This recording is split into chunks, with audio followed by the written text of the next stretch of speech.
السلام عليكم، ازيكم بنويت؟ عاملين ايه؟ النهارده فيديو جديد من ياتي سمايل ان شاء الله. النهارده هنعمل فيديو اوردر ماي واي شهر اكتوبر. تعالوا بينا نشوف انا جبت ايه. انا لقيت في الكتالوج الشهر ده فيه حاجات كده جديده طالعه، كنت لازم اشوف ايه الحاجات الحلوه اللي طالعه لنا جديد دي. بصوا الجمال، بصوا جمال الباكج. طبعا انا لسه ما شفتش حاجه.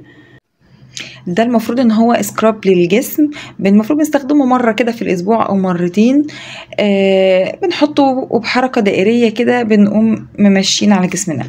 انا مش عارفه يعني نظامه هيبقى حلو ولا لا، بس الصراحه الباكج بتاعه محترم جدا جدا. بصوا عامل ازاي من جوه، هو عامل زي الطين او اللي هو الطين المغربي. ريحته حلوه قوي، ريحته جميله. المفروض ان هو كان فيه فعلا ميه وميثيل بارابين وستريك اسيد، شمع نحل وفازلين بارافين، جليسرين، حاجات زي دي كتير موجوده. هو المفروض ان هو بالمشمش.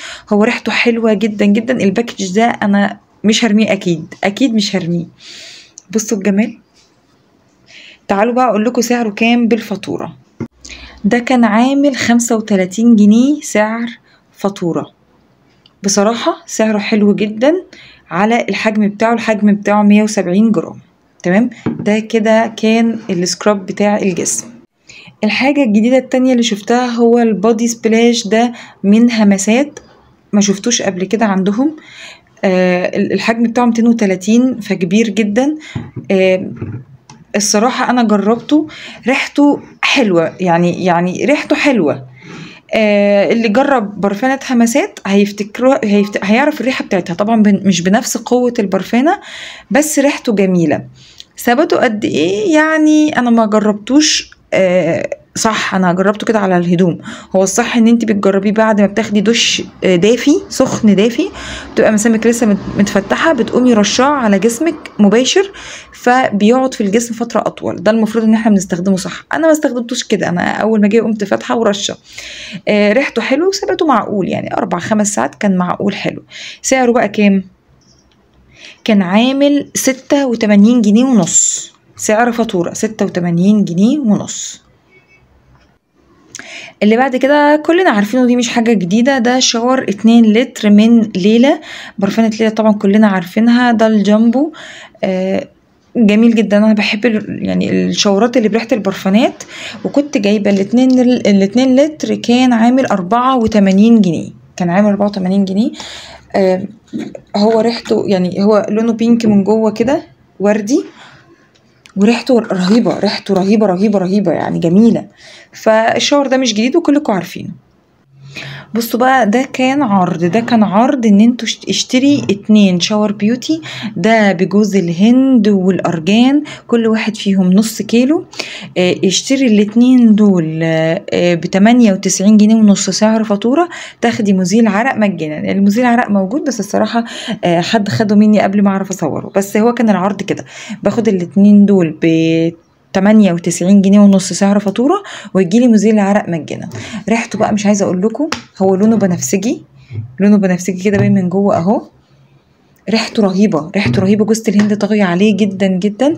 انا ما اعرفش في الترطيب هيبقى عامل ازاي، بس المفروض ان زيت جوز الهند وزيت الارجان يكون ترطيب جامد جامد جدا للجسم، واحنا داخلين على الشتاء، فعشان كده جبت العرض ده. وانا مبسوطه كمان بالباكج بتاعه قوي. بعدها جبت سبرينج. ده المفروض ان هو بالزبادي للتفتيح والتغذية. كان عامل 20 جنيه 75 قرش سعر فاتورة، مش كتالوج. هو حجمه صغير جدا زي ما انتم شايفين كده، حجمه صغير مش كبير. تمام، اول مرة اجرب حاجة من منتجات سبرينج. بيجي مقفول بالمنظر ده، ما شاء الله مليان برضو.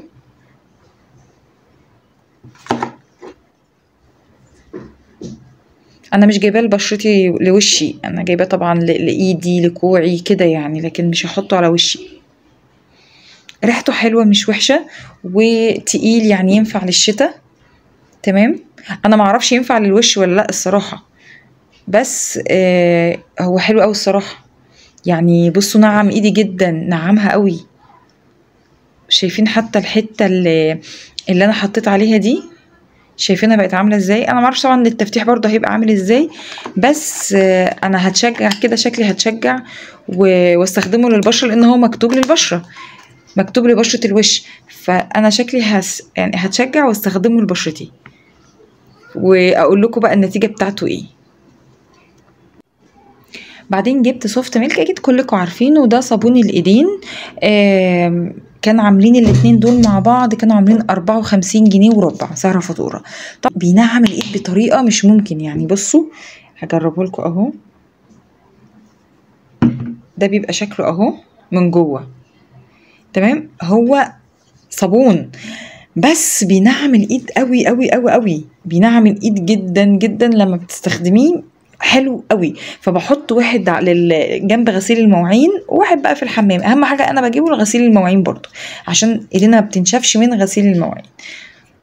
ريحته بقى ما اقولكوش عليها، ريحته جميله يعني، ريحته فعلا كانها ورد، ريحته حلوه قوي قوي قوي قوي، بينعم الايد قوي. الاتنين مع بعض كانوا عاملين 54 جنيه وربع. بعدها جبت مخمرية الجوري للجسم، اللي هي ريد، في منها كذا واحدة، انا ما جربتش كل الروايح، بس جبت ريد على اساس ان ممكن تكون ريحتها فاقعة شوية. كانت ب 16 جنيه وربع. تعالوا نفتحها مع بعض اهي، تمام، بالترطيب وتعطير للجسم. ده قامة. بصوا انا جربتها قبل كده، المخمريات بتاعت ماي واي عموما اللي هي بتبقى قوامها كده، هي بتبقى ريحتها تحفة جدا وبترطب جدا، بس العيب الوحيد اللي فيها ان بتلزق شوية، يعني بتسيب قوام كده يعني ملزق حبتين، يعني عارفين ان هو تحس ان انتوا حاطين حاجة، الاحساس اللي انتوا حاطين حاجة ده، لا هو بيبقى موجود لسه الاحساس ده ان انا حاطة حاجة. انا بصوا هي حتى ايدي بتلمع ازاي، فيعني ساعات بيبقى ده حلو وساعات مش حلو، فيعني هو تحفة وريحتها تحفة وبتبقى ثباتهم جميل وترطيبهم جميل جدا جدا، بس القوام بتاعها مشكلته هي المشكلة دي. فيعني بتغاضى عن الموضوع ده ازاي؟ ان انا بقوم حاطة بودرة تلج ماشي، اللي هي بتاعت الاطفال دي، عليها كده بسيطة بسيطة كده بسيطة، فيروح التلزيق اللي فيها ده،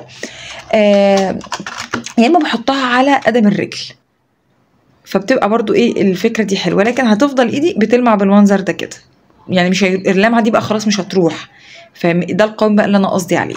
لكن كريحة والحاجات دي لا، خطيرة. انا اسفه ان انا قلت لكم ان هي ب 16 جنيه وربع، لا هي ب 22 جنيه، مخمريه الجوري دي ب 22 جنيه، اما مخمريه الشعر اللي هي دي اللي ب 16 جنيه وربع، دي بقى مخمريه للشعر، تعطير، هي مكتوبه اهي تعطير ونعومه ولمعان، برضو رد من نفس الكوليكشن بتاع الجسم. لو عروسه بقى هتحتاج الحاجات دي كلها، وطبعا داخلين على الشتاء، فالحاجات دي بتستخدم كتير قوي في الشتاء، ما بتخسرش يعني. بصوا بقى مخمريات الشعر بتاعت ماي واي خطيرة، سواء اللي بتبقى في علبة زي دي او البخاخات اللي كانوا بينزلوها مخمريات للشعر، الصراحة بتخلي ريحة الشعر مش ممكن، بستخدمها دايما، بجيبها اكتر لشعر بنتي. ليه؟ الجري والتنطيط والعرق والمش عارفة ايه بيخلي برضو ريحة شعر الولاد مش احسن حاجة، حتى لو انتي محمياهم خرجوا لعبوا ولا عملوا حته صغيره زي اللي انا عملتها دي كده، وتقومي ممشيها على شعر البنت، يعني حتى لو انتي مش محمياها تقومي بس كده ممشيها من بره، يا على الريحه بتهفهف. وريحه الشعر عموما لما بتبقى حلوه مهما تتحركي في الشقه بتبقى ريحتك حلوه، يعني دايما ريحه الشعر بتبقى اكتر حاجه بيثبت فيها الريحه.